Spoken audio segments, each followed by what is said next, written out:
아마 다 기억하실 것 같은데 삼풍 백화점 붕괴 사건 지금도 기억이 생생한데요. 오늘 오후 6시쯤 서울 서초동에 있는 삼풍백화점 건물 절반가량이 무너져 내려앉아서 수백 명의 사상자가 생겼습니다. 5층짜리 초현대식 백화점이 흔적도 없이 주저앉아 버렸습니다. 앙상하게 뼈대를 드러낸 사고 현장은 콘크리트 파편으로 아수라장이 되어버렸습니다. 무너진 건물 더미 속에는 수많은 사상자가 묻혀 있습니다. 피투성이가 된 채로 정신없이 현장을 탈출합니다. 조금이라도 정신이 있는 사람은 없고 혼절한 사람은 여럿이 붙잡고 뜁니다. 사망자만 502명이고 502명. 네, 부상자가 900명이 넘으니까 네. 그래서 그 당시에 사실 이 강남 이 지역은 막 그냥 닥치는 대로 개발하고 하는 그런 분위기가 팽배해 있었던 것 같아요. 규정과 법들이 있지만 이제 그것들을 다 무시하고 막 너도나도 돈을 벌기 위해서 그래서 이제 그런 문화의 아마 그 결과물일 수도 있는데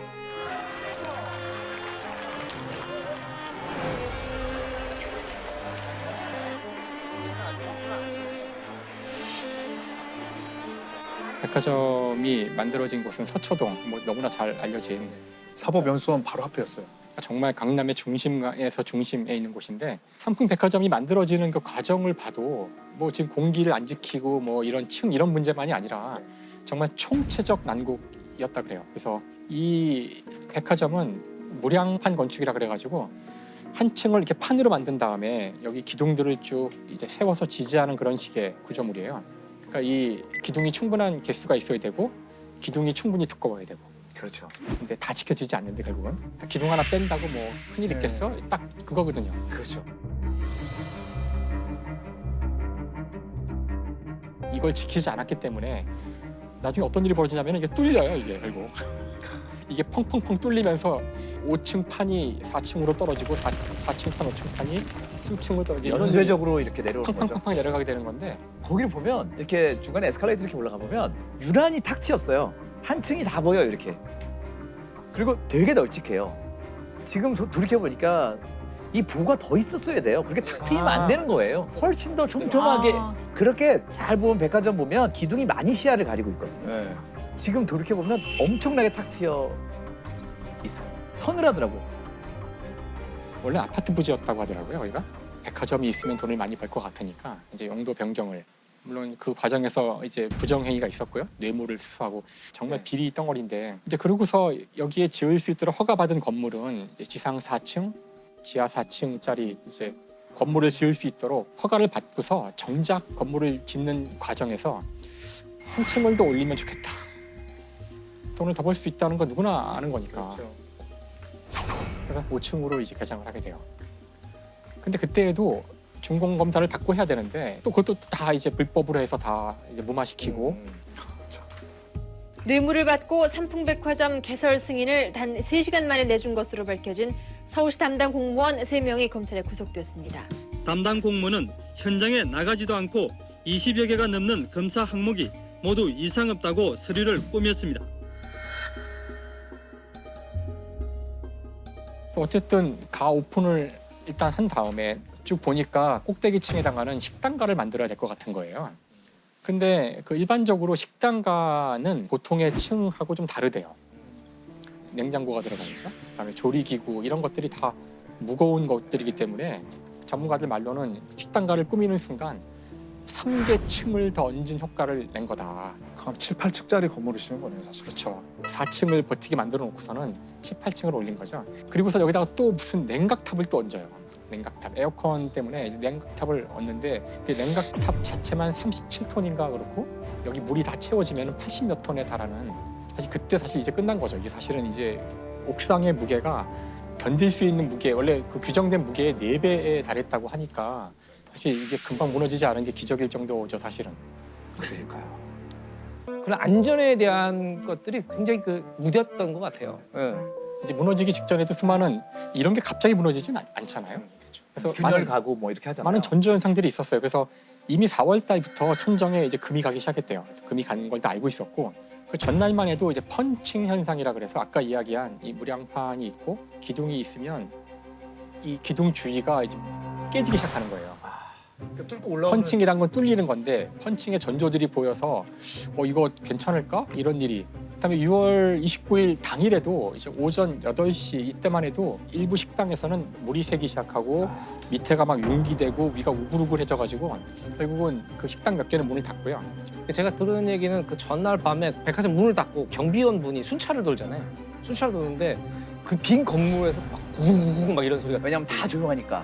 그렇지. 그때 소리가 나죠. 낮에는 크게 못 느꼈던 소리들이 밤이 되면 세게 들리. 그래서 그분이 가서 이제 확인을 해봤더니 막 싱크홀처럼 바닥에 이렇게 파여져 있는 걸 이제 본 거예요. 그래서 이분이 이제 다음 날 이제 그 경영진 위에 그 보고를 듣고 그 경영진이 맨 처음에 한 조치가 가림막을 치는 거예요. 그거 숨겨라. 고객들이 못 보게.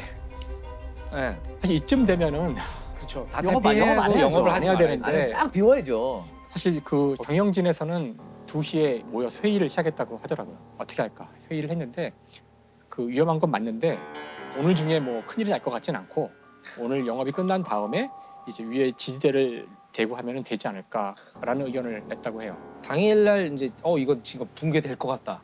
부분적으로 무너질 수 있을 것 같다. 이런 보고를 받은 다음에 한지 조치가 그때 뭐 4층인가 어디 보석전을 열고 있었대요. 일단 보석을 빨리, 보석부터 이런 거부터 빨리 대피시켰다. 그때 사람을 대피 안 시키고 상식은 사람을 사람을 먼저 다 내보내야죠. 대피시켜야 되는데 사람이 데려가고보다 못한 거네요. 그렇죠. 조사하자고 여기 데리고 오더니 여기서 무너진다는 것은 손님들에게 피해도 하지만 우리 회사의 재산도 망가지는 거예요. 그래서 5시 55분 5층 판이 내려오면서 4층 판을 때리고 탕탕탕해서 이게 그냥 순식간에 정말 불과 한 20초, 뭐 한 40초, 1분도 채 안 되는 시간 동안 이 5층짜리 건물이 하나의 층으로 짜부라든 거죠. 근데 5시 55분이라는 그 시간이 진짜 안타까운 게 그때가 주부들이 와서 주로 이제 지하의 식품 매장에서 저녁 찬거리를 사는 가장 그 픽 타임이래요. 그래서 굉장히 많은 희생자들이 그 지하 식품 매장에서 나왔고 굉장히 안타까웠다고 하더라고요. 그 이후에 일어났던 그 참상들은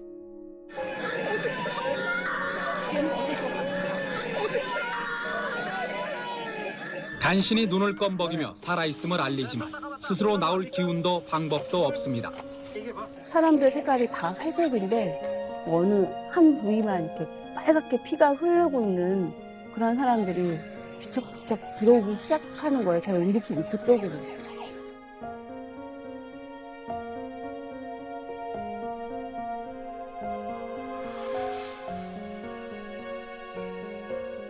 그 안에 있는 사람들이 정말 그 끔찍한 경험을 했던 것이고 근데 그때 기억나는 게 그러니까 어떤 분이 오랫동안 있으면서 다른 사람들하고 계속 이야기를 하고 있었다는 거예요.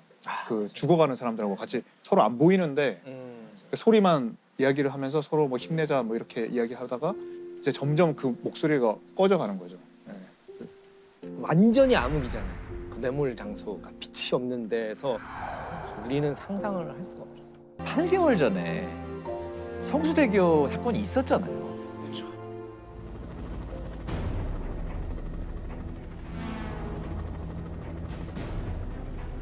앙상한 철골 구조, 어지러이 널린 콘크리트 잔해 마치 폭격 후의 폐허를 연상시킵니다.